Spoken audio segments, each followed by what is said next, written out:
जय गायत्री माता, जय गुरुदेव, जय माता जी। आगे गुरुदेव लिखते हैं, सर्व सुलभ समर्थ साधना गायत्री मंत्र की महिमा गाते हुए शास्त्र और ऋषि महर्षि थकते नहीं।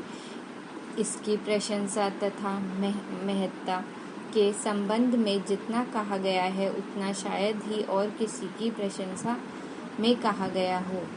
प्राचीन काल में बड़े बड़े तपस्वियों ने प्रधान रूप से गायत्री की ही तपश्चर्याएं करके अभीष्ट सिद्धियां प्राप्त की थीं।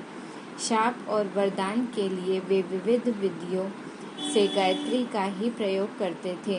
प्राचीन काल में गायत्री गुरु मंत्र था। आज भी गायत्री मंत्र प्रसिद्ध है। अधिकांश मनुष्य उसे जानते हैं। अनेक मनुष्य किसी न किसी प्रकार उसको दोहराते या जपते रहते हैं अथवा किसी विशेष अवसर पर स्मरण कर लेते हैं। इतने पर भी देखा जाता है कि उससे कोई विशेष लाभ नहीं होता। गायत्री जानने वालों में कोई विशेष स्तर दिखाई नहीं देता। इस आधार पर यह आशंका होने लगती है कि कहीं गायत्री की प्रशंसा और महिमा में वर्णन करने वालों ने अत्योक्ति तो नहीं की है। कई मनुष्य आरंभ में उत्साह दिखाकर थोड़े ही दिनों में उसे छोड़े बैठते हैं। वे देखते हैं कि इतने दिन हमने गायत्री की उपासना की पर लाभ कुछ न हुआ, फिर क्यों इसके लिए समय बर्बाद किया जाए। कारण यह है कि प्रत्येक कार्य एक नित्य विधि व्यवस्था द्वारा पूरा होता है।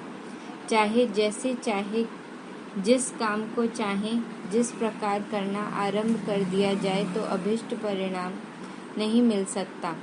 मशीनों द्वारा बड़े बड़े कार्य होते हैं, पर होते तभी हैं जब से वे उचित रीति से चलाई जाएं।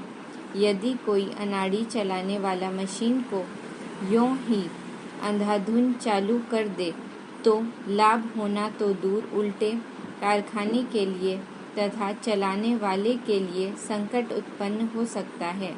मोटर तेज दौड़ने वाला वाहन है। उसके द्वारा एक एक दिन में कई 100 मील की यात्रा सुखपूर्वक की जा सकती है, पर अगर कोई अनाड़ी आदमी ड्राइवर की जगह जा बैठे और चलाने की विधि तथा कल पुर्जों के उपयोग की जानकारी न होते हुए भी उसे चलाना प्रारंभ कर दे तो यात्रा तो दूर, उल्टे ड्राइवर और मोटर यात्रा करने वालों के लिए अनिष्ट खड़ा हो जाएगा या यात्रा निष्फल होगी। ऐसी दशा में मोटर को कोसना, उसकी शक्ति पर अविश्वास कर बैठना उचित नहीं कहा जा सकता। अनाड़ी साधकों द्वारा की गई उपासना भी यदि निष्फल हो तो आश्चर्य की बात नहीं है। जो वस्तु जितनी अधिक महत्वपूर्ण होती है उसकी प्राप्ति उतनी ही कठिन भी होती है।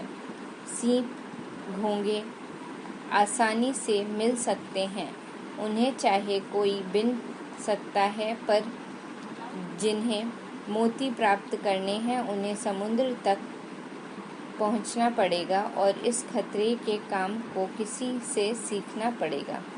कोई अजनबी आदमी गोताखोरी को बच्चों का खेल समझकर या यों ही समुद्र तल में उतरने के लिए डुबकी लगाए तो उससे अपनी नासमझी के कारण असफलता पर आश्चर्य नहीं करना चाहिए। यों गायत्री में अन्य समस्त मंत्रों की अपेक्षा एक खास विशेषता यह है कि नियत विधि से साधना न करने पर भी साधक की कुछ हानि नहीं होती। परिश्रम भी निष्फल नहीं जाता, कुछ न कुछ लाभ ही रहता है, पर उतना लाभ नहीं होता जितना कि विधि पूर्वक साधक के द्वारा होना चाहिए। गायत्री की तांत्रिक उपासना में तो अवधि साधना से हानि भी होती है, पर साधारण साधना में वैसा कोई खतरा नहीं है, तो भी परिश्रम का पूरा प्रतिफल न मिलना भी तो एक प्रकार की हानि ही है।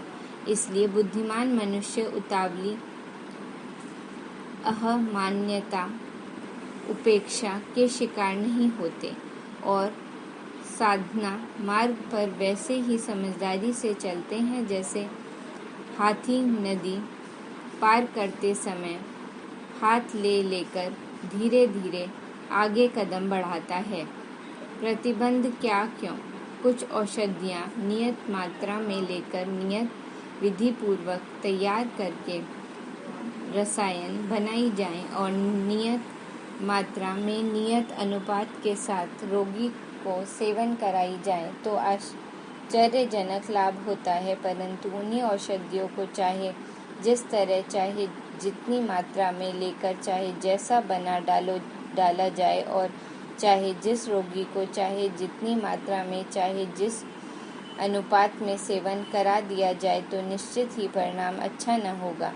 वे औषधियाँ जो विधि पूर्वक प्रयुक्त होने पर अमृतोपम लाभ दिखाती हैं, अविधि पूर्वक प्रयुक्त होने पर निरर्थक सिद्ध होती हैं।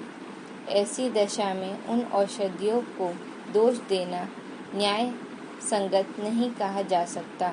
गायत्री साधना भी यदि अवधि पूर्वक की जाए तो वैसा लाभ नहीं दिखा सकती जैसा कि विधि पूर्वक साधना से होना चाहिए।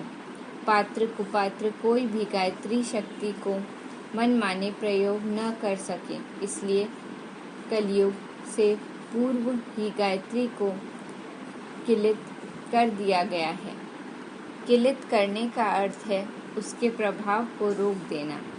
जैसे किसी गतिशील वस्तु को कहीं कील गाड़कर जड़ दिया जाए तो उसकी गति रुक जाती है, इसी तरह मंत्रों को सूक्ष्म शक्ति से किलित करने की व्यवस्था रहती है। जो उसका उत्कीलन जानता है वही लाभ उठा सकता है। बंदूक का लाइसेंस सरकार उन्हीं को देती है जो उसके पात्र हैं। परमाणु बम का रहस्य थोड़े से लोगों तक सीमित रखा गया है ताकि हर कोई उसका दुरुपयोग न कर डाले।